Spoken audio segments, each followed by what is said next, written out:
ওয়ালাইন সাআলতাহুম মান খালাকাস সামাওয়াতি ওয়াল আরদা লায়াকুলুন্নাল্লাহ।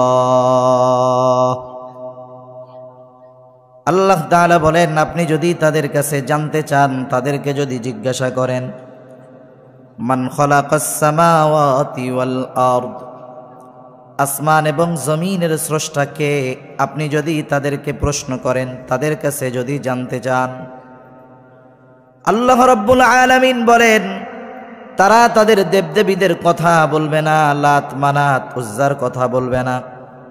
এই প্রশ্নের জবাবে তারা কি বলবে? আল্লাহ তাআলা দুইটা তাকিদ যোগ করে বলেন, লায়াকুলুন্নাল্লাহ, অবশ্যই অবশ্যই তারা বলবে আসমান জমিনের স্রষ্টা হলেন আল্লাহ। এরপরে আল্লাহ তাআলা আরেক জায়গায় বলেন, ওয়ালাইন সাআলতাহুম মান নাযালা মিনাস সামাই মাআন ফাআহইয়া বিহিল আরদা বা'দা মাউতিহা। আপনি যদি মক্কার মুশরিকদেরকে জিজ্ঞাসা করেন, মান নাযালা মিনাস সামাই মাআ, কে আসমান হতে পানি বর্ষণ করে, শুধু তাই না, ফাআহইয়া বিহিল আরদা বা'দা মাউতিহা, ওই পানির দ্বারা কে মৃত জমিনকে পুনরুজ্জীবিত করে। চৈত্র মাসে রোদে ফেটে চৌচির হয়ে যাওয়া ফসল উৎপাদনের অনুপযুক্ত জমিন, বৃষ্টির মাধ্যমে কে ফসল উৎপাদনের জন্য উপযুক্ত করে তোলে? এই প্রশ্ন যদি আপনি মক্কার মুশরিকদেরকে করেন, ওরা এই প্রশ্নের জবাবে কি বলবে? দুইটা তাকিদ যোগ করে আল্লাহ তাআলা বলেন, লায়াকুলুন্নাল্লাহ, অবশ্যই অবশ্যই আসমান হতে পানি বর্ষণ করেন আল্লাহ, মৃত জমিনকে পুনরুজ্জীবিত করেন আল্লাহ। আপনি যদি তাদের জিজ্ঞাসা করেন, ওয়ালাইন সাআলতাহুম মান খালাকাহুম লায়াকুলুন্নাল্লাহ, আপনি যদি তাদেরকে জিজ্ঞাসা করেন, তাদের কাছে যদি জানতে চান কে তাদেরকে সৃষ্টি করেছে, তাদের স্রষ্টাকে, তারা নাস্তিকদের মতো বলবে না এমনিই হয়ে গেছি, প্রাকৃতিকভাবে আমাদের জন্ম হয়েছে। বরং আল্লাহ তাআলা বলেন, এই প্রশ্নের জবাবেও তারা বলবে, লায়াকুলুন্নাল্লাহ, অবশ্যই অবশ্যই আমাদের স্রষ্টা হলেন আল্লাহ। তাহলে মক্কার মুশরিকরা আল্লাহ তাআলার অস্তিত্বে বিশ্বাসী ছিল, আল্লাহ তাআলার অস্তিত্বে বিশ্বাস করত। তবে তাদের কিছু বিষয় এমন ছিল, কিছু শিরক তারা আল্লাহ তাআলার সাথে করত, যেই শিরক বা যেই বিষয়ের কারণে তাদের এই বিশ্বাস মূল্যহীন হয়ে গেছে, বাতিল বলে ঘোষিত হয়ে গেছে। আল্লাহ তাআলার অস্তিত্বে তারা বিশ্বাস ছিল, কিন্তু শিরকের কারণে এই বিশ্বাস কোনো কাজে আসে নাই। এই জন্য আল্লাহ তাআলার কাছে আবু জেহেল দোয়া করতেই পারে। শুধু তাই না, নবীজি বলেন, এক হাদিসের মধ্যে আসছে, আবু জেহেল আল্লাহ তাআলার কাছে দোয়া করেছে এবং আল্লাহ তাআলা আবু জেহেলের দোয়াও কবুল করেছেন। বদরের দিন সকালবেলা আবু জেহেল আল্লাহ তাআলার কাছে দোয়া করে বলে, আল্লাহ, আজকে যারা হকের উপরে আছে, সত্যের উপরে আছে, আপনি তাদেরকে বিজয় দান করেন। নবীজি বলেন, আবু জেহেল এই দোয়া করেছে, আল্লাহ তাআলা দোয়া কবুল করেছেন। বদরের দিন যারা হকের উপরে ছিল, সত্যের উপরে ছিল, আল্লাহ রব্বুল আলামিন তাদেরকেই বিজয় দান করেছে। এখন আবু জেহেল কি দোয়া করেন? নবীজিকে শোনায়া শোনায়া আল্লাহ তাআলার কাছে বলে, আল্লাহ, সত্যই যদি আপনি এই কোরআন নাজিল করে থাকেন, তার মানে সত্যই যদি আপনি মুহাম্মাদের উপরে কোরআন নাজিল করে থাকেন, তাইলে আমাদের উপরে পাথর বর্ষণ করেন অথবা যন্ত্রণাদায়ক শাস্তি দেন। আল্লাহ তাআলার কাছে পাথর বর্ষণ চায়, যন্ত্রণাদায়ক শাস্তি চায়। কোন কারণে? বলে, যদি নবীর উপরে, মুহাম্মাদের উপরে যদি সত্যই কোরআন নাজিল করে থাকেন। এখন কথা হলো, পাথরের আযাব, যন্ত্রণাদায়ক আযাব যদি ওর নিতেই মন চায়, নবীজিকে শোনায়া বলার দরকার কি? রাতের আধারে আল্লাহ তাআলার কাছে বললেই তো হয়, ঠিক কিনা বলেন? নবীজিকে শোনায়া বলার উদ্দেশ্য হলো, কেমন যেন সে বলতে চায়, আল্লাহ, আপনি কোরআন নাজিল করলেন মুহাম্মাদের কাছে, লোক আর পান নাই, আমি থাকতে তার কাছে নাজিল করছেন। আমার লোকবলের অভাব নাই, আমার সম্মানের অভাব নাই, সম্পদের অভাব নাই, আমি মক্কার একজন প্রভাবশালী নেতা, আপনি থাকতে আপনি মুহাম্মাদের কাছে কোরআন নাজিল করেছেন। কামটা কেমন হইল? এটা তো আমার ভাল লাগে না, এই জন্য বাইসা থাকতে মন চায় না। আপনি আমাকে পাথর বর্ষণ করেন অথবা যন্ত্রণাদায়ক শাস্তি দেন। মূল বিষয়টা হলো, অনেক সময় মানুষ হিংসার কারণে নিজের মৃত্যু কামনা করে।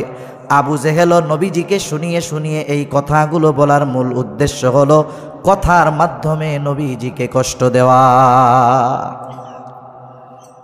সমাজে অনেক মানুষ আছে আর একজনের উন্নতি অগ্রগতি সহ্য করতে পারে না।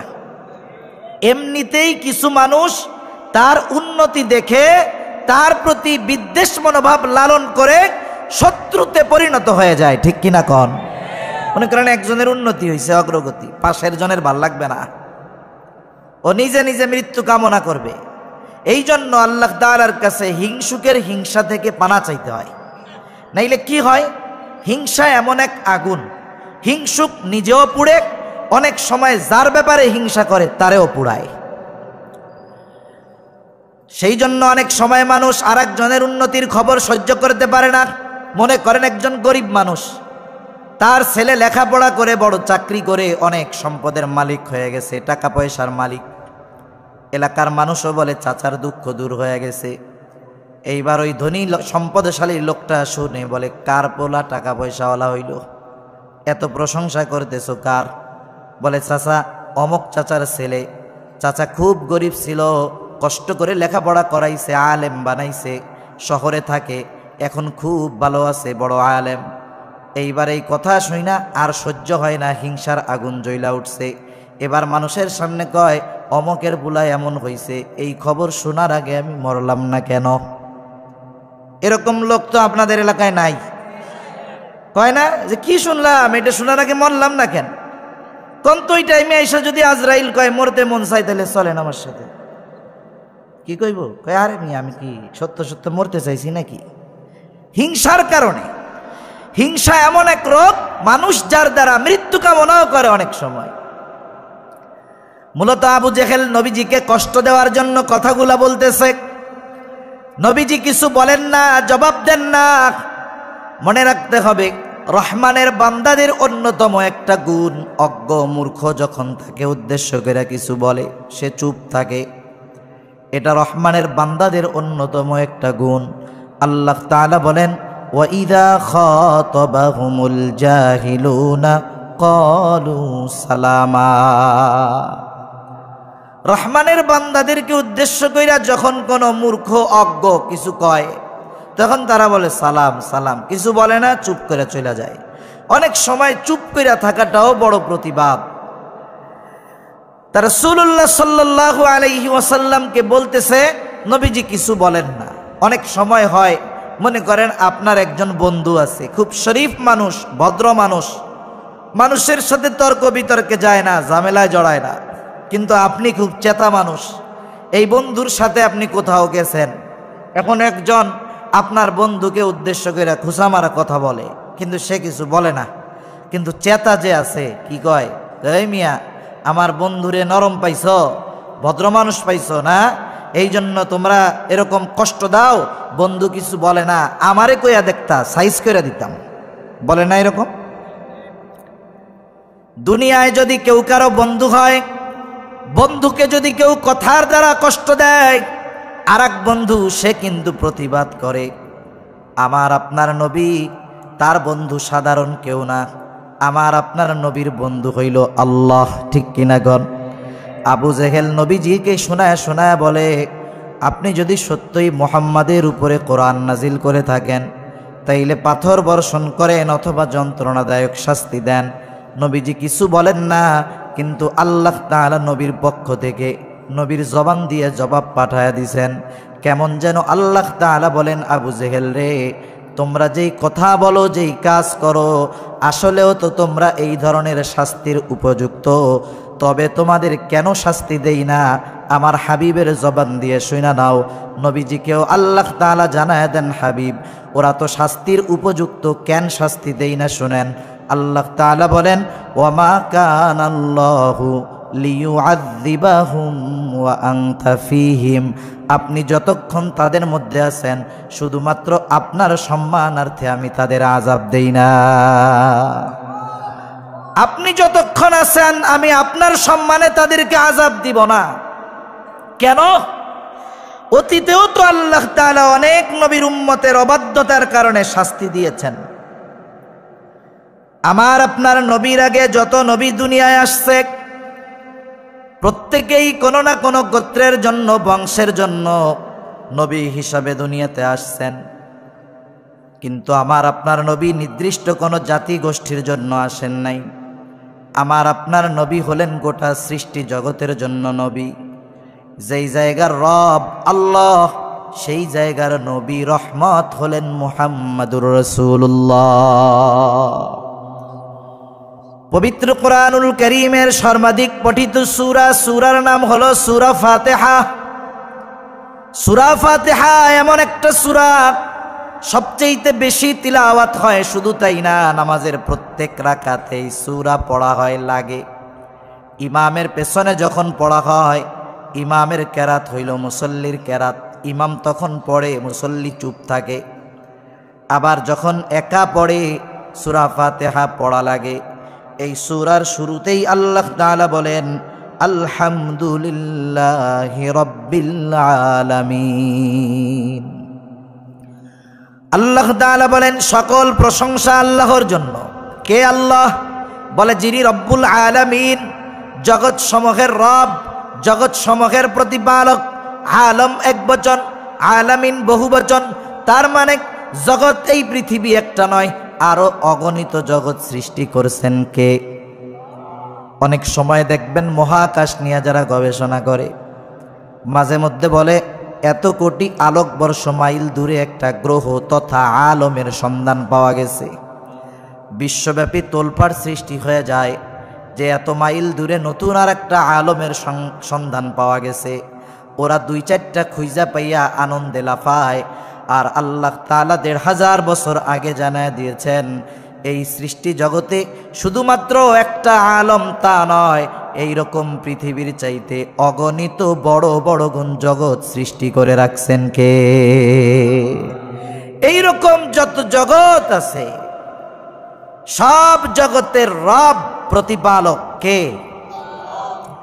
যেই আল্লাহ জগৎ সমূহের রব প্রতিপালক, ওই আল্লাহ আমার আপনার নবীর ব্যাপারে বলেন, ওয়ামা আরসালনাকা ইল্লা রাহমাতাল লিল আলামিন। আল্লাহ তাআলা আমার আপনার নবীর ব্যাপারে বলেন, আপনাকে আমি জগৎ সমূহের জন্য রহমত হিসাবে পাঠাইছি। তার মানে যেই জায়গার রব আল্লাহ, ওই জায়গার রহমত মুহাম্মাদুর রাসূলুল্লাহ। গোটা সৃষ্টি জগতে 2-1 ইঞ্চি জায়গা আছে নাকি যেই জায়গার রব আল্লাহ তাআলা না? আসেনি? গোটা সৃষ্টি জগতে একেবারে যাররা পরিমাণ জায়গা নাই যেই জায়গার রব আল্লাহ তাআলা নয়। অনুরূপভাবে গোটা সৃষ্টি জগতে যাররা পরিমাণ জায়গা নাই যেই জায়গার রহমত আমার আপনার নবী নয়। বলেন তো, যেই জায়গায় রহমত আছে সেই জায়গায় কি আল্লাহ তাআলা আযাব দিতে পারে নাকি? এই জন্য আগের নবী তারা ছিলেন নির্দিষ্ট জাতি গোষ্ঠীর জন্য নবী। যেই এলাকায় আল্লাহ গজব দিবেন ইতিহাস ঘাটলে দেখা যায় এমনটা কখনো হয় নাই। নবী ওই এলাকায় আছে আর তার অবাধ্য উম্মতের উপরে আল্লাহ তাআলা আযাব দিয়েছেন, এমনটা কখনো হয় নাই। আল্লাহ তাআলা আযাব গজব দেওয়ার আগে যেইখানে আযাব দিবেন, গজব দিবেন, আগে ওই এলাকার নবীকে নিরাপদে আল্লাহ সরায় নেয়। আগে নবীকে নিরাপদে সরান, এরপরে আযাব দেন। লূত আলাইহিস সালামের সম্প্রদায়কে আল্লাহ আযাব দিবেন, আগে ওনারে সরাইছেন, এরপরে আযাব দিয়েছেন। এইভাবে আমার আপনার নবীর সাথে যারা অবাধ্যতা করে, নবীকে যারা কষ্ট দেয়, আল্লাহ তাআলা এদেরকে শাস্তি কেন দেন না? বলে আপনি তো রহমাতুল লিল আলামিন, গোটা সৃষ্টি জগতের রহমত। এই পৃথিবীতেও একটা ইঞ্চি জায়গা নাই যেই জায়গার রহমত আপনি নেন, আপনারে সরামু কোথায়? ওরা তো সেই জন্য আযাবের উপযুক্ত হওয়ার পরেও আপনার কারণে ওদেরকে আমি আযাব দেই না। সুবহানাল্লাহ। আরে জমিনে আপনি আছেন, আপনি রহমত, আপনি থাকা অবস্থায় কেমনে আযাব তাদেরকে দেই? তাহলে নবীজির কারণে কাফেররা শাস্তির উপযুক্ত হওয়ার পরেও শুধুমাত্র নবীজির সম্মানার্থে আল্লাহ তাআলা তাদেরকে আযাব দেন নাই। শুধু তাই না, এই গোটা সৃষ্টি জগতের সকলে নবীজির জন্য উপকৃত হয়। রাসূলুল্লাহ সাল্লাল্লাহু আলাইহি ওয়াসাল্লামের উম্মতের প্রতি মায়া, দয়া, মোহাব্বত, ভালোবাসা কত বেশি। আব্দুল্লাহ ইবনে আমর ইবনুল আস রাদিয়াল্লাহু তাআলা আনহু থেকে বর্ণিত, রাসূল আকরাম সাল্লাল্লাহু আলাইহি ওয়াসাল্লাম কোরআন থেকে তিলাওয়াত করতেছেন। কি তিলাওয়াত করে? বলে যা আল্লাহ তাআলা ইব্রাহিম আলাইহিস সালামের ব্যাপারে নাজিল করেছে। কি নাজিল করেছে আল্লাহ? বলে ইব্রাহিম আলাইহিস সালাম তার গুনাহগার উম্মতের জন্য ক্ষমা চাইয়া আল্লাহ তাআলার কাছে দোয়া করতেছে। সেই দোয়ার খবর আল্লাহ কোরআনে জানায় দেন। আল্লাহ তাআলা বলেন, রব্বি ইন্নাহুন্না আযলালনা কাসীরাম মিনান নাস ফামান তাবিআনি ফাইন্নাহু মিন্নি ওয়া মান আসানি ফাইন্নাকা গফুরুর রহিম। ইব্রাহিম আলাইহিস সালাম দোয়া করে বলে, রব ইন্নাহুন্না আযলালনা কাসীরাম মিনান নাস, এই প্রতিমাগুলো, এই মূর্তিগুলা অধিকাংশ মানুষকে পথচ্যুত করে ফেলছে, পথভ্রষ্ট করে ফেলছে। ফামান তাবিআনি, তবে যে আমার আনুগত্য করেছে, আমার কথা মাইনা মূর্তি পূজা বাদ আর দলভুক্ত। ওয়া মান আসানি, আর যে আমার আনুগত্য করে নাই, আমার কথা শুইনা মূর্তি পূজা বাদ দেয় নাই, যদিও পাপাচারে লিপ্ত আছে তথাপিও তো সে আমারই উম্মত।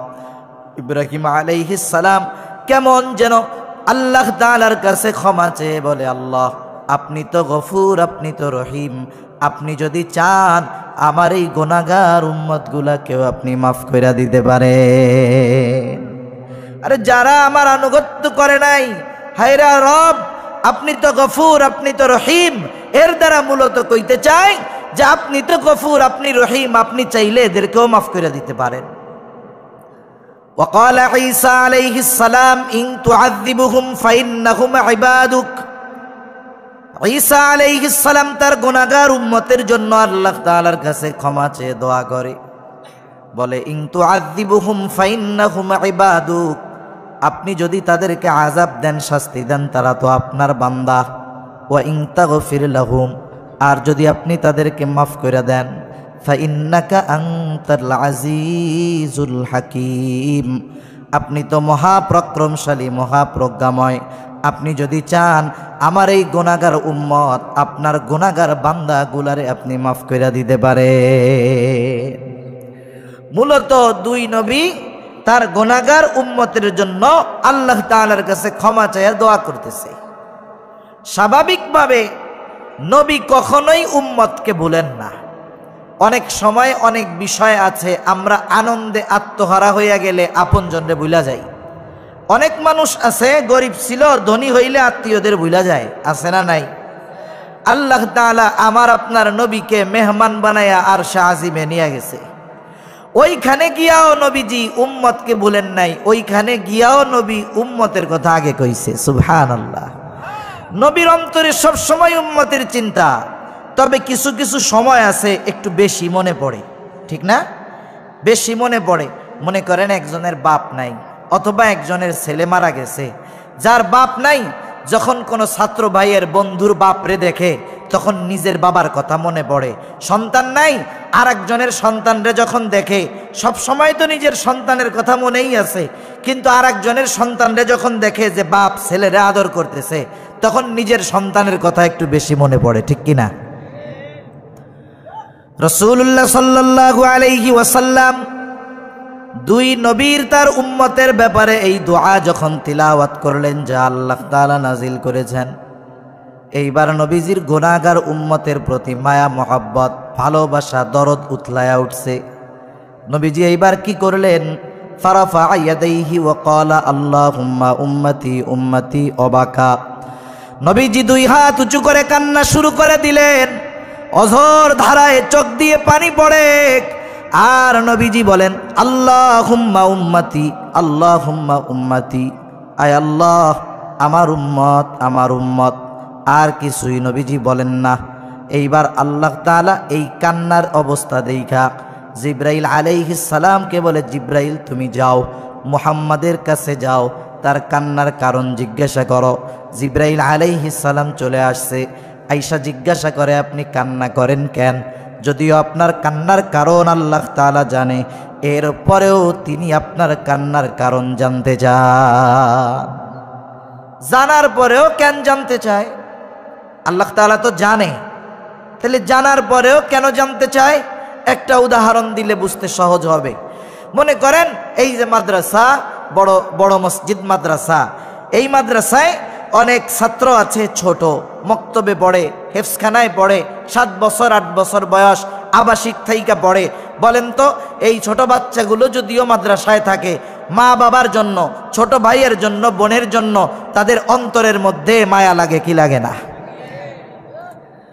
মনে করেন ছোট একটা মক্তবের ছেলে অথবা হেফজখানার ছেলে, বৃহস্পতিবার বিকালের দিন, বিকালবেলা, বৃহস্পতিবার বিকালবেলা হুজুরের কাছে আসছে, কিছুই কয় না, হুজুরের পাশে বৈশা শুধু কান্না করতেছে। বলেন তো ছোট বাচ্চা যদি বৃহস্পতিবার বিকালবেলা আইসা ওস্তাদের সামনে বৈশা বৈশা কান্না করে, এই কান্নার কারণ কি হতে পারে? ওস্তাদ বোঝে কি বোঝে না? বলেন তো কেন কান্না করে? মূলত বাড়ি যাওয়ার জন্য, ছুটির জন্য কান্না করে। ওস্তাদ বলে কান্না করো কেন? এইটা চিন্তা করে আমি কান্দি কেন, হুজুর জানার পরেও জিগায় কেন? এই দুঃখে কান্নার গতি আরো বাড়ায়া দেয়। এইবার ওস্তাদ বলে যতই কান্নাকাটি করো কোনো লাভ নাই, কেন কান্দতেছো আগে এটা কও। এইবার কান্না জড়িত কণ্ঠে যখন বলে উস্তাদ আমার মায়ের জন্য একটু আমার মায়া লাগতেছে, ছোট ভাইকে দেখতে মন যায়, একটু বাড়িতে যাইতে চাই, ছুটি দেন। এইবার ওস্তাদ একটা হাসি দিয়ে বলে শোনো যাও, আগামীকাল সূর্য ডুবার আগে তথা মাগরিবের আগে মাদ্রাসায় এসে হাজির হবা। এখন কথা হলো ওস্তাদ ছাত্রের কান্নার কারণ জানার পরেও কেন জানতে চায়? বলে এটা হলো ওস্তাদ এবং ছাত্রের মধ্যে মহব্বতের বহিঃপ্রকাশ। আল্লাহ তাআলা আমার আপনার নবীর কান্নার কারণ জানার পরেও কেন জানতে চায়? বলে এটা আমার আপনার নবীর প্রতি আল্লাহ তাআলার মহব্বতের বহিঃপ্রকাশ। আমি তো জানি, এরপরেও তার মুখ দিয়ে শুনো সে কি জন্য কান্না করে। নবীজি এইবার জিব্রাইল আলাইহিস সালামকে উম্মতের ব্যাপারে প্রাণ খুইলা সব কথা বললেন। জিব্রাইল আলাইহিস সালাম আল্লাহ তাআলার কাছে গিয়া বলে আল্লাহ আপনার হাবিবের কান্নার কারণ হইল তার উম্মত, উম্মতের চিন্তায় কাঁদেন, উম্মতের ক্ষমার আশায় তিনি কান্না করেন। আর আল্লাহ তাআলা বলেন জিব্রাইল আবার যাও মুহাম্মদকে গিয়ে জানিয়ে দাও আমি অচিরেই তাকে তার উম্মতের ব্যাপারে সন্তুষ্ট করব, তাকে অসন্তুষ্ট করব না। যাও এই খবর দুনিয়ায় থাকতে জানায় দাও যে আমি তাকে তার উম্মতের ব্যাপারে সন্তুষ্ট করব। এই আয়াতটা পবিত্র কোরআনুল, এই হাদিসটা কোরআনুল কারীমের একটা প্রসিদ্ধ সূরা, সূরার নাম হইল সূরাতুদ দুহা। এই সূরার মধ্যে আল্লাহ তাআলা আমার আপনার নবীজিকে কিছু সুসংবাদ দিয়েছেন, নবুয়তির আগের কিছু নিয়ামতের কথা বর্ণনা করছেন। এই সূরার মধ্যে আল্লাহ তাআলা বলেন ওয়ালা সাউফা ইউতিকা রাব্বুকা ফাতারদা। আল্লাহ তাআলা আমার আপনার নবীরে বলতেছে অচিরেই আপনার রব আপনাকে এমন কিছু দিবে আপনি খুশি হয়ে যাবেন। নবীজিকে বলতেছে কে? জোরে বলেন। এখন এই কথার জবাবে নবী কি বলে? বলে আমি ততক্ষণ খুশি হব না যতক্ষণ আমার প্রত্যেকটা উম্মতকে জান্নাতে না দেওয়া হবে। আমার সব উম্মতকে যতক্ষণ ক্ষমা না করা হবে ততক্ষণ আমি নবী খুশি হব না। আল্লাহ বলেন আপনাকে এমন কিছু দেওয়া হবে আপনি খুশি হয়ে যাবেন। নবীজি বলেন আমি ততক্ষণ খুশি হব না যতক্ষণ না আমার প্রত্যেকটা উম্মত আল্লাহ তাআলার পক্ষ থেকে ক্ষমা পাইয়া জান্নাতে প্রবেশ না করবে ততক্ষণ পর্যন্ত আমি খুশি হব না। সুবহানাল্লাহ। রাসূলুল্লাহ সাল্লাল্লাহু আলাইহি ওয়াসাল্লাম এই জন্য দুনিয়ায় থাকতে উম্মতের ব্যাপারে আল্লাহ তাআলার পক্ষ থেকে সুসংবাদ আনায়া ছাড়ছেন। কেমন মায়া নবীজি উম্মতকে করেন। আসলে বাস্তবতা হলো ভালো কে বাসে? বলে বিপদে পড়লে কাছে যে থাকে সেই ভালোবাসে। দুনিয়াতেও অনেক সময় হয় দেখবেন, মানুষ যখন পাশে থাকে অনেকে বলে আপনাকে খুব মহব্বত করি, ভালোবাসি, আপনার জন্য জীবন দিয়া দিমু। দেখা যায় ওই ব্যক্তি যখন মুসিবতে পড়ে, বিপদে পড়ে, যে গলা ফাটায়া কইছিল আপনার জন্য জীবন দিয়া দিমু, এইটাই আগে ভাগে, ঠিক না? এটা আগে পালায়, ওকে যা হয় হোক আগে আমি ভাগি।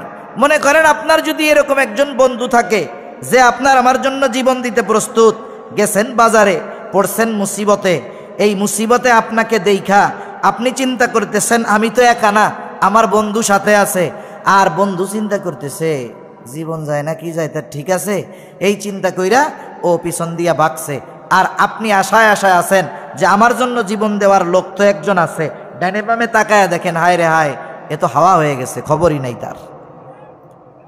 এখন বলেন তো ওই বিপদ থেকে কোনো মতে আল্লাহ বাঁচাইলো, বাড়িতে আসছেন, আসার পরে গাড়ি থেকে নামার পরে দৌড় দিয়া ওই লোক আপনার গলাটা জড়ায় ধরে কয় আপনার জন্য জীবন দিয়া দিমু, খুব ভালোবাসি আপনারে। কি করবেন তখন কন্ত? এই পামে আর মিথ্যা কথায় কাজ হবে? তখন আপনি তারে বলবেন তুমি যদি সত্যই আমারে ভালোবাসতা তাইলে ওই বিপদে ফালাইয়া চইলা আসতা না, সবাই যদি আমার থেকে চলে যাইতো তুমি আমার পাশে থাকতা, জীবন দিয়া দিতা। তার মানে বাস্তবতা হলো আসলে ভালোবাসে আমাদের সে, বিপদ আপদ মুসিবতে পাশে থাকে যে, ঠিক কিনা গণ? আসল কথা হলো এই দুনিয়ার বিপদ আপদ মুসিবত কোনো কিছু না, চোখ দুইটা বন্ধ হবে তো এ দুনিয়ার মুসিবত শেষ। আসল মুসিবত হলো কিয়ামতের দিন। দুনিয়ায় অনেক সন্তানের জন্য পিতামাতা জীবন দিয়ে দেয়, পিতামাতা সন্তানের জন্য জীবন দেয়, সন্তান পিতামাতার জন্য জীবন দেয়, কিন্তু কিয়ামতের দিন এমনটা হবে না। বরং দুনিয়ায় যে যাকে সর্বোচ্চ মোহাব্বত করত, কিয়ামতের দিন তারও মুখোমুখি হওয়াও সে পছন্দ করবে না। আল্লাহ তাআলা কোরআনুল কারীমের মধ্যে বলেন ইয়াউমা ইয়াফিরুল মারউ মিন আখিহি ওয়া উম্মিহি ওয়া আবিহি ওয়া সাহিবাতিহি ওয়া বানিহি লিকুল্লি ইমরিইম মিনহুম ইয়াউমা ইযিন শা'নুন ইউগনি। কিয়ামতের দিন ভাই ভাইয়ের থেকে পালায়ন করবে, পিতামাতার থেকে পালায়ন করবে, বন্ধু বান্ধব আত্মীয় স্বজন থেকে পালায়ন করবে, স্ত্রী সন্তানদের থেকে পালায়ন করবে। এক কথায় কোনো পরিচিত মানুষের মুখোমুখি সে হতে চাইবে না। ওই দিন সবাই নিজের চিন্তায় বিভোর থাকবে। শুধু তাই না, হাদিস তাফসীরের মধ্যে আসছে মানুষেরা এমনও আল্লাহ তাআলার কাছে বলবে আল্লাহ সারা দুনিয়ার সব মানুষকে জাহান্নামে দিয়ে হলেও আপনি আমাকে মাফ করে জান্নাত দিয়ে দেন। কিয়ামতের দিন সকলে চিন্তিত থাকবে, তবে সবাই চিন্তিত থাকবে নিজের চিন্তায়। আমার আপনার নবীজিও চিন্তিত থাকবেন, তবে নবীজি নিজের চিন্তায় চিন্তিত থাকবেন না, নবীজি উম্মতের চিন্তায় চিন্তিত থাকবেন। একটা মানুষ যদি দুনিয়ায় চিন্তিত থাকে, পেরেশানিতে ভুগে, ওই লোকটা এক জায়গায় স্থির থাকতে পারে না। আরামের বিছানায় শুইলেও তার ঘুম আসে না, এসির মধ্যে থাকলেও ঘুম আসে না। অনেক সময় চিন্তার মাত্রা এতটা বেশি হয়, ঘুমের ট্যাবলেট খাইয়াও অনেক মানুষের ঘুম হয় না, ঠিক কিনা বলেন? তখন কি করে? পায়চারি করে, হাঁটা চলা করে, উঠান দিয়া হাঁটে, রুম দিয়া হাঁটে। তার মানে চিন্তাগ্রস্ত ব্যক্তি এক জায়গায় স্থির থাকতে পারে না। কিয়ামতের দিন উম্মতের চিন্তায় আমার আপনার নবীও এক জায়গায় থাকবেন না। বলে নবী একবার চলে যাবেন হাউজে কাউসারের কাছে, না জানি তার কোনো উম্মত পানি পানে মাহরুম হয়ে যায়। আর একবার চইলা যাবেন পুল সিরাতের গোড়ায়, না জানি কোনো উম্মত পুল পাড়ি দিতে ব্যর্থ হয়ে যায়। আর একবার চলে যাবেন জাহান্নামের দোরগোড়ায়, না জানি কাউকে জাহান্নামে দিয়ে দেওয়া হয়। আর একবার চলে যাবেন মিজানের কাছে, না জানি কোনো উম্মত ওজনে ধরা পড়ে যায়। এইভাবে নবীজি এক এক জায়গায় পায়চারি করতে থাকবেন, যেতে থাকবেন। আবার যখন উম্মতের জন্য সুপারিশ দরকার, আল্লাহ তাআলার কাছে গিয়া উম্মতের জন্য সুপারিশ করবে। এইভাবে চলতে থাকবে। সব নবী এক সময় জান্নাত অভিমুখে রওনা হয়ে যাবে, জান্নাতের দোরগোড়ায় পৌঁছায়া যাবে। জান্নাতের দরজা আটকানো। জিজ্ঞাসা করা হবে দরজা খোলো না কেন? ফেরেশতারা জবাব দিবে যিনি আসলে খোলা হবে তিনি আসেন নাই। বলে কে সে? কোথায় সে? যে আসলে দরজা খোলা হবে কোথায় তিনি? বলে মুহাম্মাদুর রাসূলুল্লাহ। কোথায় আছে? বলে হাসরের ময়দানে আছে। আমার আপনার নবী ততক্ষণ পর্যন্ত জান্নাত অভিমুখে রওনা হবেন না যতক্ষণ না তার ওই উম্মত যার মধ্যে যাররা পরিমাণ ঈমান ছিল তার ব্যাপারেও যতক্ষণ জান্নাতের নিশ্চয়তা নবী না পাবেন ততক্ষণ পর্যন্ত আমার আপনার নবী নিজে জান্নাত অভিমুখে রওনা হবে না। আগে উম্মতের ব্যবস্থা ঠিক হবে, এরপরে নবীজি জান্নাতের উদ্দেশ্যে রওনা হবে। এই নবী কত ভালোবাসে! ভালোবাসা শুধু ইমানদারের উপরে না, কাফেরের উপরেও আছে, ঠিক কিনা বলেন? নবীজি কত ভালোবাসতেন উম্মতদেরকে। কাফেরদের দ্বারা অত্যাচারিত হওয়ার পরেও নবী কখনো বদদোয়া করেন নাই। উহুদের ময়দানে নবীজির দাঁত ভেঙে গেছে, একেবারে রক্তে মুখ মাখায়া গেছে, নবীজি রক্ত মুছতেছেন। সাহাবায়ে কেরাম বলে ইয়া রাসূলুল্লাহ এদের লাইগা আপনি আল্লাহর কাছে বদদোয়া করেন। নবীজি বলেন আমি তো আযাব হইয়া আসি নাই, আমি তো রহমত হইয়া আসছি। নবীজি দোয়া করতেছেন আল্লাহ আপনি এদের মাফ করে দেন, এরা জানে না এরা কি করতেছে। চিন্তা করেন কাফেরদের দ্বারা রক্তে রঞ্জিত হওয়ার পরেও বদদোয়া করেন নাই, বরং তাদের জন্য ক্ষমার দোয়া নবীজি করছে। নবীজি চলে গেছেন তায়েফে। কাফেরেরা মক্কায় যখন কথা মানে না, নবী চলে গেছেন তায়েফ। চিন্তা করছেন একেবারে ছোট সময় থাকছি ওইখানে। বনু সাকিব গোত্রে গেছেন দাওয়াত দেওয়ার জন্য। মক্কার কাফেররা ওইখানেও নবীজির পিছনে দুষ্টু মানুষদেরকে লেলায় দিল। মানুষেরা দলবদ্ধ হয়ে নবীজিকে পাগল বলে আর পাথর মারে। এত বেশি পরিমাণ পাথর নবীজির দিকে তারা নিক্ষেপ করেছে, নবীজির গায়ে পাথরের আঘাতে ক্ষত হয়ে রক্ত বের হওয়া শুরু হয়ে গেছে। কি পরিমাণ রক্ত বের হয়েছে! বলে রক্ত পড়তে পড়তে গায়ের জামা পোশাক পুরা ভিজে গেছে। এইবার গা বেয়ে বেয়ে রক্ত পড়ে, পা বেয়ে বেয়ে রক্ত পড়ে, জুতার মধ্যে রক্ত ঢুকে গেছে। ওই রক্ত শুকায় গেছে, শুকায়া পায়ের সাথে নবীজির জুতাটা পর্যন্ত আটকে গেছে। নবীজি সাল্লাল্লাহু আলাইহি ওয়াসাল্লাম পড়ন্ত বিকালে এক আঙ্গুর বাগানের পাশে গিয়ে একটু বিশ্রাম নিচ্ছেন। অনেক সময় দেখবেন অনেকে রক্ত দান করে, ব্লাড ডোনেট করে। 100 গ্রাম 150 গ্রাম রক্ত দেওয়ার পরে দেখা যায় লোকটা আধা ঘন্টা উঠতে পারে না। অনেক সময় এমনও দেখছি যে রক্ত দিয়া উঠছে, আবার একটা গুল্লি দিয়া জায়গায় পড়ে গেছে। তাহলে নবীজির গা দিয়ে কি পরিমাণ রক্ত পড়ছে যে গার পোশাক পুরো ভিজা গেছে। আর রক্ত তো পানির মতো পাতলা না, এটা গাঢ়, আরো পুরা গা ভিজছে, পোশাক ভিজছে, পা দিয়ে গড়িয়ে গড়িয়ে জুতার মধ্যে পড়ে রক্ত শুকায়া জুতা পায়ের সাথে আটকে গেছে। কি পরিমাণ রক্ত ঝরছে নবীজির গা দিয়া। রাসূল সাল্লাল্লাহু আলাইহি ওয়াসাল্লাম আঙ্গুর বাগানের পাশে বিশ্রাম নেন। জিবরাইল আলাইহিস সালাতু ওয়াস সালাম চলে আসছে। আয়েশা বলে ইয়া রাসূলুল্লাহ এই কওম আপনার সাথে কেমন আচরণ করছে আল্লাহ দেখছে। আমার সাথে আরেকজন ফেরেশতাকে আল্লাহ পাঠাইছেন যে ইতিপূর্বে আপনার কাছে আসে নাই। নবীজি বলেন এইবার ওই ফেরেশতা আমার কাছে আসলো। আয়েশা আমারে সালাম দেয়, সালাম দিয়া বলে এই কওম আপনার সাথে কেমন আচরণ করেছে আপনার মালিক দেখছে। আল্লাহ তাআলা আমাকে আপনার কাছে পাঠিয়েছেন আপনার নির্দেশ পালন করার জন্য। আপনি যদি আমার নির্দেশ দেন 2টা পাহাড় দিয়া যারা আপনার সাথে এমন আচরণ করেছে এদেরকে আমি পিষে দিব, এরা নিশ্চিহ্ন হয়ে যাবে। আপনি শুধু আমার নির্দেশ দেন, আল্লাহ আমারে পাঠাইছে। নবীজি প্রতিশোধপরায়ণ ছিলেন না। নবীজি নিজেকে যদি উনাকে যদি কেউ ব্যক্তিগতভাবে কষ্ট দিত, নবীজি সাল্লাল্লাহু আলাইহি ওয়াসাল্লাম তারে মাফ করে দিতেন। আমরা হইলে কি করতাম? আমরা তো প্রতিশোধের নেশায় বুঁদ হয়ে থাকি। সুযোগ যদি পাই, কেউ যদি আমাকে কথার দ্বারা একটা কষ্ট দিয়ে থাকে, চিন্তা করি এইটার প্রতিশোধ নিতে হবে। এই জন্য ক্ষমার গুণ অর্জন করা দরকার। নবীজি সাল্লাল্লাহু আলাইহি ওয়াসাল্লাম এমনটাও বলেন নাই একটু ছোটখাটো সাজা দিয়া এদেরকে একটু সোজা কইরা দেন। নবীজি যাদের আঘাতে রক্তরঞ্জিত হয়ে দুর্বল দেহ নিয়ে বিশ্রাম করতেছেন, এখনো রক্ত পুরোপুরি শুকায়া যায় নাই, তাদের ব্যাপারে যখন শাস্তির ব্যবস্থা হইল, নবীজি কি বলছেন? আরাম করতেছিলেন নবী। এইবার নবীজি একটু উঠা বসছেন। নবীজি বলতেছেন বাল আরজু আইয়াখরুজাল্লাহু মিন আসলাবিহিম মান ইয়াবুদুল্লাহা ওয়াহদাহু ওয়া লা ইউশরিকু বিহি শাইআ। নবীজি বলেন, আরে তুমি তো বলতেছো যে নির্দেশ দেন দুই পাহাড় দিয়া এদেরকে পিষা দেই, তুমি তো আমার এই কইতাছো, আর আমি তো এই লোকগুলার ব্যাপারে আল্লাহ তাআলার কাছে আশা করতেছি যে আল্লাহ তাআলা এদের মধ্য থেকে এমন এক সম্প্রদায় বের করবে, এমন এক জেনারেশন বের করবে, এমন এক কওম বের করবে, হয়তো এরা ইবাদত করলো না, ঈমান আনলো না, কিন্তু এদের মধ্য থেকে এমন এক কওম আল্লাহ তাআলা বের করবে যারা এক আল্লাহর ইবাদত করবে, তার সাথে কারো শরীক করবে না।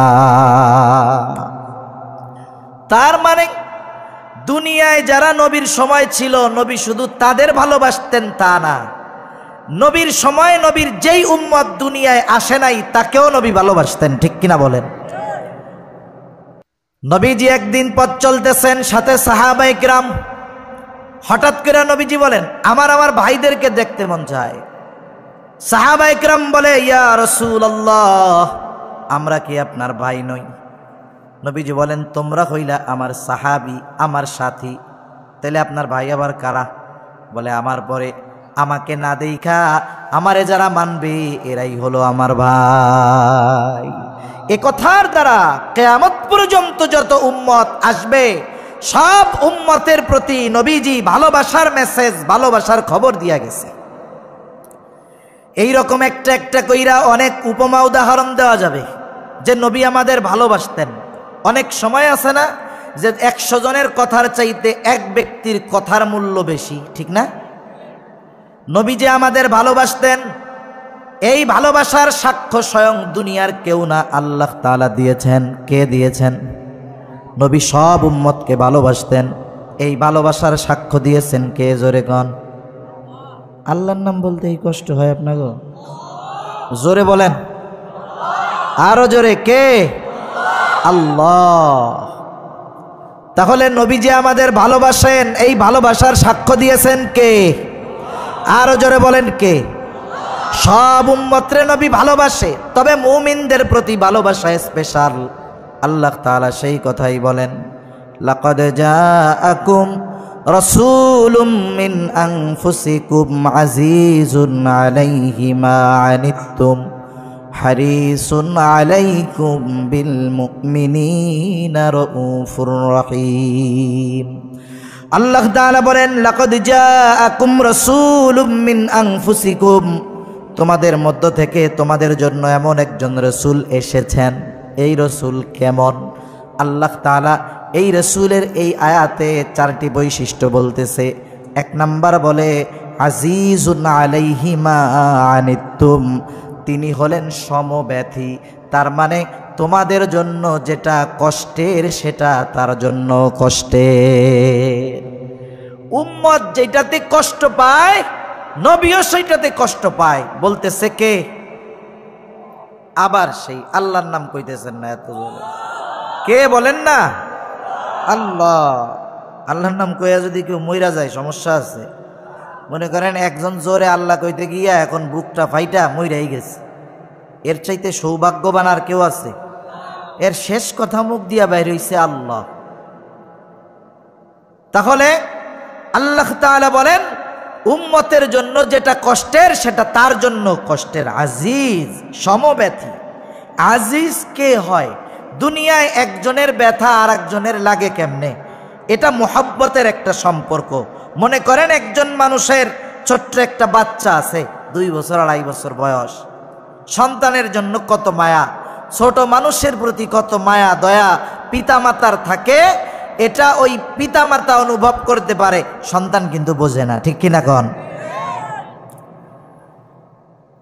মনে করেন একজনের ওই রকম ছোট সন্তান 2-2.5 বছর বয়স, প্রত্যন্ত অঞ্চল, রাস্তাঘাট নাই, দোকানপাট নাই, বাজার নাই কাছে, রাত 2টার সময় প্রচন্ড জ্বর, এত জ্বর যে তার কপাল ফেটে যাচ্ছে জ্বরে, চোখগুলো মনে হচ্ছে বের হয়ে যাবে। ছোট বাচ্চারা দেখবেন অনেক সময় মাত্রাতিরিক্ত জ্বর হইলে মুখ দিয়া উল্টাপাল্টা উল্টাপাল্টা কথা কয়, গা ভেজে যাইতেছে, ডাক্তারের কাছে নিয়ে যাওয়ার উপায় নাই, গাড়ি ঘোড়া নাই, গভীর রাত। এই অসুস্থ সন্তান জ্বরের তীব্রতায়, অসুস্থতায় কষ্ট পাচ্ছে, তার গাল আওয়াজ বের হচ্ছে জবান দিয়ে, আহ আহ আহ। পাশে বৈশা আছে তার মা বাবা, দুইজনেই সুস্থ, কিন্তু বাচ্চাটা অসুস্থ। বলেন তো, এই যে অসুস্থ বাচ্চার পাশে বসে থাকা তার মা বাবা, অসুস্থতার কারণে এই বাচ্চা যত কষ্ট পাবে, তার চাইতে তার পাশে বসে থাকা মা বাবা ওই সন্তানের কষ্টে কম কষ্ট পাবে নাকি বেশি কষ্ট পাবে? কোনো সন্দেহ নাই, অসুস্থ যদিও সন্তান, কিন্তু কষ্ট বেশি পায় মা বাপ। মনে মনে দোয়া করে আল্লাহর কাছে কয়, আল্লাহ অসুস্থতা আমারে দেন, তাও আমার পোলাটারে সুস্থ করে দেন। এই যে সন্তানের কষ্টে কষ্ট পায় মা বাবা, কেন? বলে মোহাব্বতের কারণে। আরেকজনের সন্তান যদি কষ্ট পায়, আমিও কষ্ট পাবো না, আপনিও কষ্ট পাবেন না, পাইলেও মা বাবার মতো তীব্র কষ্ট হবে না। কেন? বলে মা বাবা কষ্ট বেশি পাওয়ার কারণ হইল মোহাব্বত।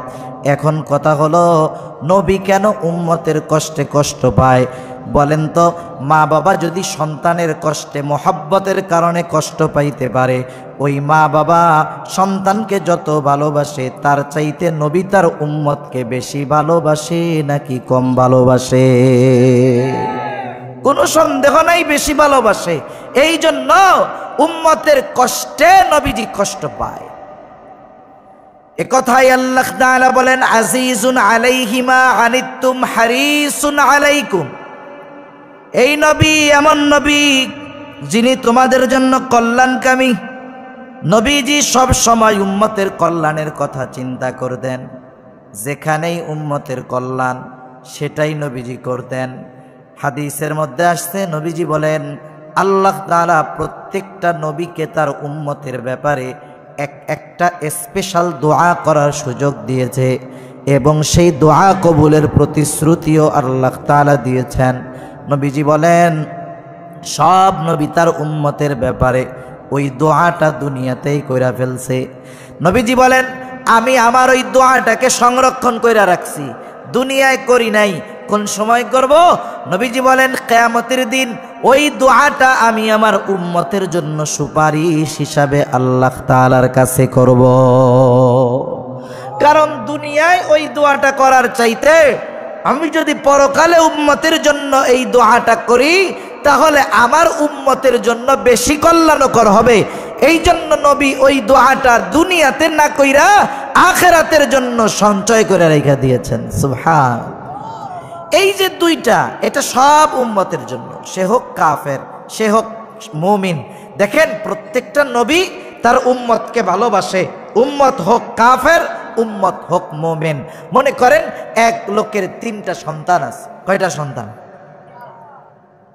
3টা সন্তানের মধ্যে 2টা খুব ভালো, একেবারে আল্লাহওয়ালা, বুজুর্গ মানুষ, নামাজ কালাম বাদ দেয় না, অন্যর সাথে খারাপ আচরণ করে না। কিন্তু এই 2 জনের ভালো যদি এক পাল্লায় দেওয়া হয়, ছোটটা এত খারাপ হইছে যে ওই 2 জনের ভালোর পরিমাণ 1 লাফে 10 হাত উঠে যাবে। মানে এত মন্দ ছোটটা। সকালবেলায় ঘুম থেকে ওইটা চিন্তা করে, হায় রে, কোন সময় আমার পোলার নামে বিচার আসে। বলেন তো, এই মা বাবা যখন আল্লাহ তাআলার কাছে দোয়া করে, ভালো 2 জনের জন্য বেশি দোয়া করে না খারাপটার জন্য বেশি দোয়া করে? চিন্তা সারাদিন ভালো 2টার লাইগা বেশি করে না খারাপটার লাইগা বেশি করে? যদিও খারাপ, এরপরেও চিন্তাও বেশি, মুহাব্বতও বেশি। কেন? আল্লাহ তাআলার কাছে এরকমও বলে যে, আল্লাহ ওই 2 জন তো যা হইল হইল, এই ছোটটাও যদি একটু মানুষ হয়ে যাইতো, ভালো যদি এরে দেখা মরতে পারতাম, মইরাও শান্তি পাইতাম। এখন খারাপ হওয়ার পরেও সন্তানরে দূরে ঠইলা দেয় না কেন? সন্তানের প্রতি ভালোবাসা কমে না কেন? বলে এটা তো সন্তান, এটার প্রতি অন্যতম মহব্বত আছে, এই জন্য এটার ব্যাপারে চিন্তাও বেশি হয়, দোয়াও বেশি করে। চিন্তা কইরা দেখেন, সন্তান খারাপ হইলে মা বাবা দূরে ঠেলা দেয় না, চিন্তা বেশি করে, দোয়া বেশি করে। অনুরূপভাবে উম্মত যখন গুনাহগার হয়, পাপাচারে লিপ্ত হয়, ওই উম্মতের ব্যাপারেও মোহাব্বতের কারণে নবীজি বেশি চিন্তিত হয়। এই ভালোবাসা সবার উপরে আছে, কিন্তু মুমিনদের জন্য স্পেশাল ভালোবাসা। শুরুতেই আয়াতের একটা অংশ বলছিলাম, আল্লাহ তাআলা বলেন লাকাদ মান্নাল্লাহু আলাল মুমিনিনা ইয বাআসা ফীহিম রাসূলাম মিন আনফুসিহিম। আল্লাহ তাআলা এই আয়াতের মাধ্যমে বলেন লাকাদ মান্নাল্লাহু আলাল মুমিনিন, মুমিনদের উপরে আল্লাহ তাআলার বিশেষ অনুগ্রহ কি, যে তিনি তাদের মধ্যে তাদের জন্য তাদের থেকে একজন রাসূল পাঠাইছেন। তার মানে এই রাসূল হলো ঈমানদার যারা, তাদের জন্য স্পেশাল অনুগ্রহ। কার পক্ষ থেকে? জবান খুইলা কোন, আরো জোরে বলেন, আল্লাহর পক্ষ থেকে। তাহলে ভালোবাসা এর মানে মুমিনদের জন্য একটু বেশি আছে। অনেক সময় হয় আপনার বাড়িতে আত্মীয় স্বজন আসছে বেড়াইতে, ওই আত্মীয়র সাথে একটা বাচ্চা আসছে, ওই বাচ্চার সমবয়সী একটা বাচ্চা আপনারও আছে। আপনার বাড়িতে আইসা ওই আত্মীয়র বাচ্চা আপনার ছেলের সাথে গ্যাঞ্জাম লাগাই দিছে। ছোট বাচ্চারা খেলনা নিয়ে লাগে না অনেক সময়, এখন খেলনা নিয়ে মারামারি লাগাই দিছে। খেলনা আপনার বাচ্চার, আপনার আত্মীয়র বাচ্চা তার থেকে টান দিয়া নিতে চায়, সে দিতে চায় না। এইবার আত্মীয়র সন্তানটা আপনার ছেলের একটা আঘাত করছে, সে কান্নাকাটি শুরু করে দিছে। আবার আপনার পোলাও মারছে একটা জোরে, এবার হেতেও কান্দে। এখন বলেন তো, আপনি যদি শাস্তি দিতে চান দুইজনের কাউকে, কাকে শাস্তি দিবেন? আগে তোমার ছিল আত্মীয়টা, শাস্তি আপনারটারে দিবেন কেন? মোহাব্বত কম করেন এর লাইগা? দেখেন, মোহাব্বত কম করেন না, শাস্তি যদিও দেন, ভালোবাসা নিজেরটার উপরেই বেশি থাকে, ঠিক না? রাসূলুল্লাহ সাল্লাল্লাহু আলাইহি ওয়াসাল্লাম ভালো যদিও সবাইকে বাসে, তবে যারা ঈমান এনেছে, ঈমান নবীর ভালোবাসা তাদের উপরে অনেক বেশি। কত বেশি? এই কথাটা আল্লাহ তাআলা আমাদেরকে জানাতে গিয়া এমন দুইটা শব্দ ব্যবহার করেছেন, যেই দুইটা শব্দ দুনিয়ার কোনো মাখলুকের সাথে ব্যবহার করা সম্ভব নয়। আল্লাহ তাআলা বলেন বিল মুমিনিনা রাউফুর রহিম। আল্লাহ তাআলা বলেন এই রাসূল তার মুমিন উম্মতদের জন্য হলো রাউফুর রহিম।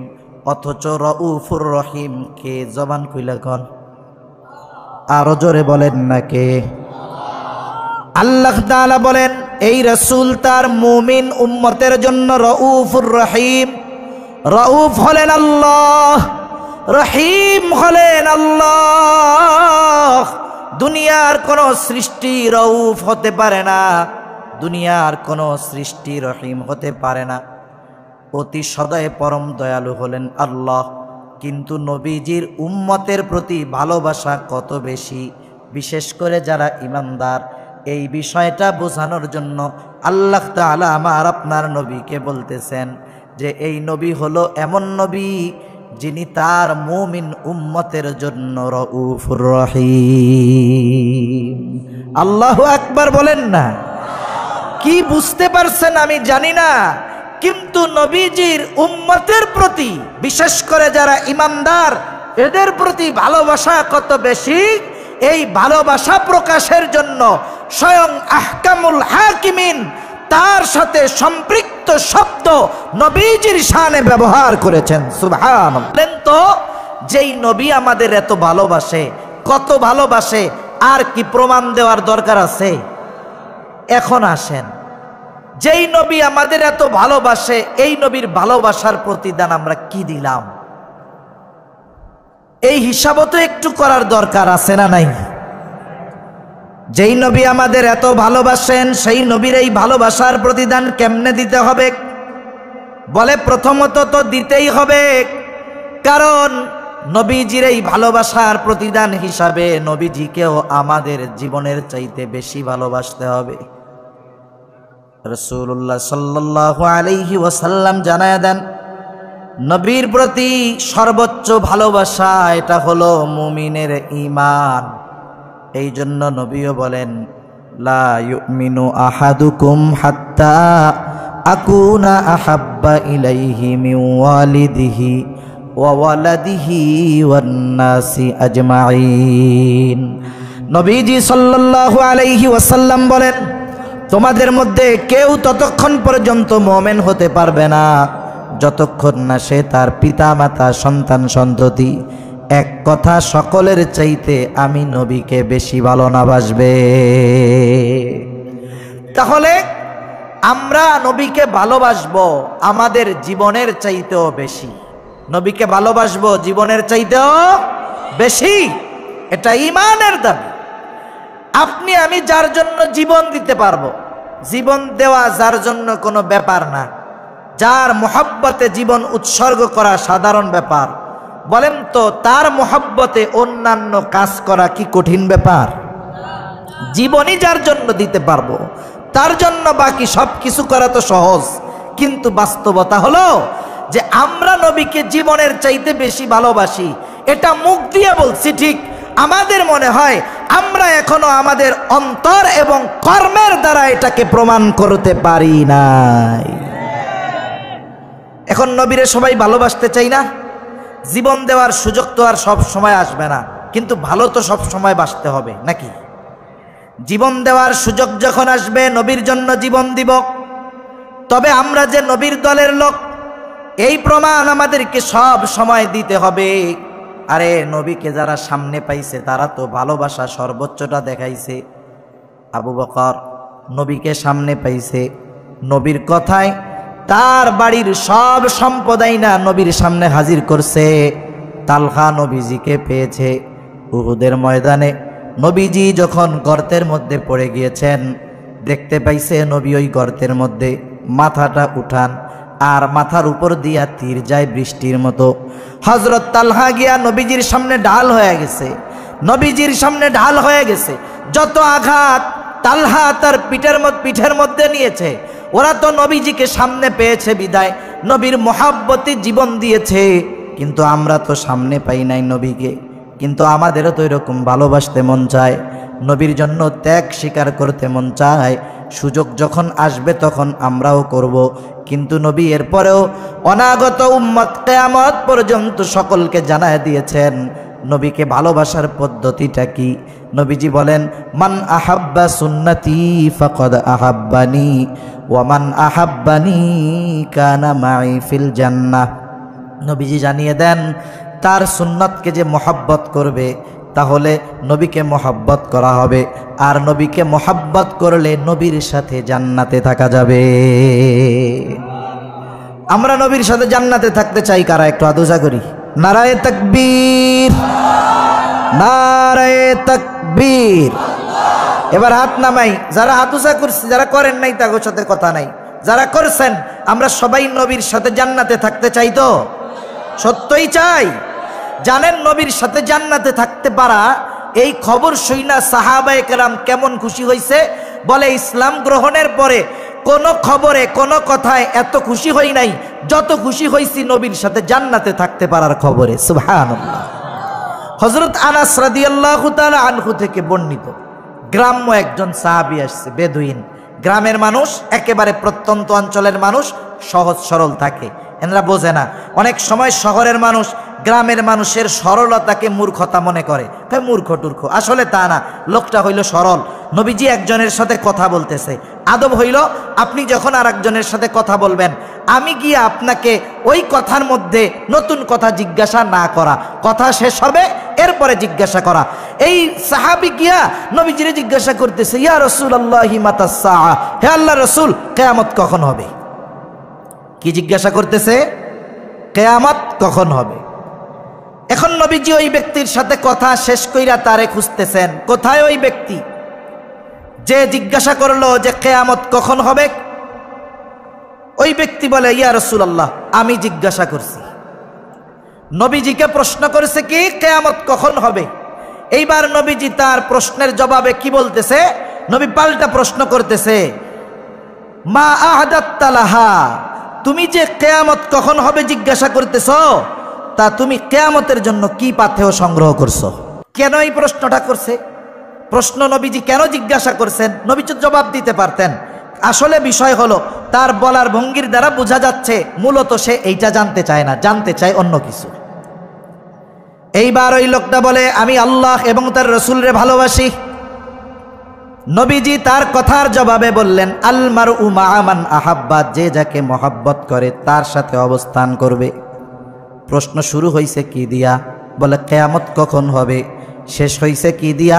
বলে যে যাকে মহব্বত করে তার সাথে অবস্থান করবে। তার মানে এই বেদুইন সাহাবী যেই উদ্দেশ্য নিয়ে নবীজিকে প্রশ্ন করছে জবাব পেয়ে গেছে। এইবার বাড়ির দিকে সে হাঁটা দিয়েছে। হযরত আনাস রাদিয়াল্লাহু তাআলা আনহু বলেন আল মারউ মাআ মান আহাব্বা, এই কথা নবীজির জবানে শুনে আমরা এতটা খুশি হয়েছি যে ইসলাম গ্রহণের পরে আর কোনো কথায় আমরা এতটা খুশি হই নাই। তাহলে নবীকে যদি সুন্নতকে মহব্বত করা হয়, নবীর সাথে জান্নাতে থাকার অফার আছে।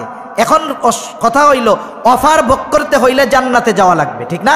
এক কোম্পানি অফার দিছে যে আপনি এই কাজ করলে বা এইভাবে হইলে আপনি সৌদি আরব যায় ওমরা করতে পারবেন, অমুক হোটেলে থাকতে পারবেন। আপনাকে বিমানের টিকিটও দিছে, হোটেলের খরচ সব দিয়া দিছে। এখন আপনার যদি ভিসা না থাকে অফার ভোগ করা যাবে? তার মানে জান্নাতে যদি নবীর সাথে থাকতে হয় আগে জান্নাতে যাওয়া লাগবে। নবী বলেন জান্নাতে কে যাবে? নবী বলেন কুল্লু উম্মতি ইয়াদখুলুনাল জান্নাতা ইল্লা মান আবা। কিলা মান আবা ইয়া রাসূলুল্লাহ? ক্বালা মান আতাআনি দাখালাল জান্নাহ ওয়া মান আসানি ফাকাদ আবা। নবীজি বলেন আমার সব উম্মত জান্নাতে প্রবেশ করবে আবা উম্মত ছাড়া। প্রশ্ন করা হইল আবা উম্মত কারা? নবীজি বলেন আমার আনুগত্য যারা করবে জান্নাতে প্রবেশ করবে, যারা আমার আনুগত্য করবে না আবা উম্মত তারা জান্নাতে প্রবেশ করবে না। তাহলে নবীর সাথে জান্নাতে যদি থাকতে হয়, জান্নাতে যদি যাইতে হয়, নবীর সাথে থাকতে হয়, তাহলে নবীর সুন্নতকে মহব্বতের সাথে অনুসরণ করতে হবে, ঠিক কিনা বলেন? নবীর সুন্নতকে মহব্বতের সাথে যদি অনুসরণ করা যায় তাহলে জান্নাতেও যাওয়া যাবে, নবীর সাথে জান্নাতেও থাকা যাবে। সর্বশেষ কথাটা বইলা শেষ করি, এই দুনিয়ায় কেউ তো আমরা থাকবো না, মরতে হবে না? দুই চারজন আছেন নাকি? না হুজুর, আমরা 500-600 বছর মোটামুটি বাঁচবো, আছেন এরকম? আমরা যখন মারা যাব, মানুষ যখন মারা যায় সর্বশেষ তারে যখন কবরে নামানো হয়, উপর থেকে 2 জন ধরায় দেয়, নিচের থেকে 2 জন ধরে, তখন একটা দোয়া পড়ে না? কি কয়? বিসমিল্লাহি ওয়া আলা মিল্লাতি রাসূলিল্লাহ, এই দোয়াই তো কয়। এইটা হলো এক দেশ থেকে তো আরেক দেশে পাঠাইতেছে। এটারে আলমে দুনিয়ায় ছিল, এখন আলমে বরজখে পাঠাইতেছে না? নতুন দেশে গেলে, বাংলাদেশ থেকে আরেক দেশে গেলে ভিসা লাগে কি লাগে না? এখন ওই কবরে যে রাখতেছে এটা হলো ভিসা। এই কথাটা কি? ভিসা। কি বলে? বলে আল্লাহর নামে এমন এক ব্যক্তিরে কবরে রাখতেছি। মোট কথাটা হইল বুজুর্গানে দিন বলেন এই লোক গোটা হায়াত সুন্নাতের উপরে পরিচালিত ছিল, এই লোক মরার সময় সুন্নাতের উপরে ছিল। এই লোককে যখন কবরে রাখতেছি ওয়া আলা সুন্নাতি রাসূলিল্লাহ, মিল্লাতির জায়গায় সুন্নাতি কইলাম, তার মানে এখনো সে সুন্নাতের উপরে আছে। মাফ চাই, কষ্ট পাবেন না। এই কথাটা যার ব্যাপারে বলে কবরে রাখা হলো, দেখা গেল তার মুখের মধ্যেই দাড়ি নাই। ফেরেশতা আইসা সর্বপ্রথম এই সুন্নাতটাই দেখব, মুখটা খুইলা রেডি করে রাখা আসে না, এই সুন্নাতটাই দেখবে। দেখা গেল যার ব্যাপারে এত কথা বলে রাখা হলো যে এই লোকটা গোটা হায়াত সুন্নাতের উপরে চলছে, মরার সময় সুন্নাতের উপরে ছিল, মরছে এখনো সুন্নাতের উপরে আছে। এখন বলেন যেই ব্যক্তির চেহারার মধ্যে সুন্নাত নাই তার ব্যাপারে এই কথা সত্য নাকি মিথ্যা? জোরে বলেন, সত্য না মিথ্যা? এজন্য সফল তো সে যে জীবনটাকে এভাবে সাজাবে। এখন যদি মারা যায়, তাকে কবরে রাখার সময় যখন এই কথাটা বলবে, তার ব্যাপারে যদি কথাটা সত্য হয়, এই ব্যক্তি আসলে সফল ব্যক্তি, ঠিক কিনা বলেন? এজন্য আমাদের উচিত নবীজির আমাদের প্রতি ভালোবাসাকে অনুধাবন করে নবীজির মোহাব্বতের সর্বোচ্চ প্রতিদান দেওয়া, নবীর জন্য জীবন দিতে প্রস্তুত থাকা, তো সাথে সাথে নবীর সুরাতে নিজেকে রাঙানো, নবীর সুন্নাতের আদর্শে নিজেকে সুসজ্জিত করা। আল্লাহ তাআলা আমাদের সকলকে নবীজির সুন্নাতের আলোকে বাকি হায়াত অতিবাহিত করার তৌফিক দান করেন। সকলে বলি আমিন। ওয়া আখিরু দাওয়ানা আনিল হামদুলিল্লাহি রাব্বিল আলামিন। আসসালামু আলাইকুম ওয়া রাহমাতুল্লাহি ওয়া বারাকাতুহু।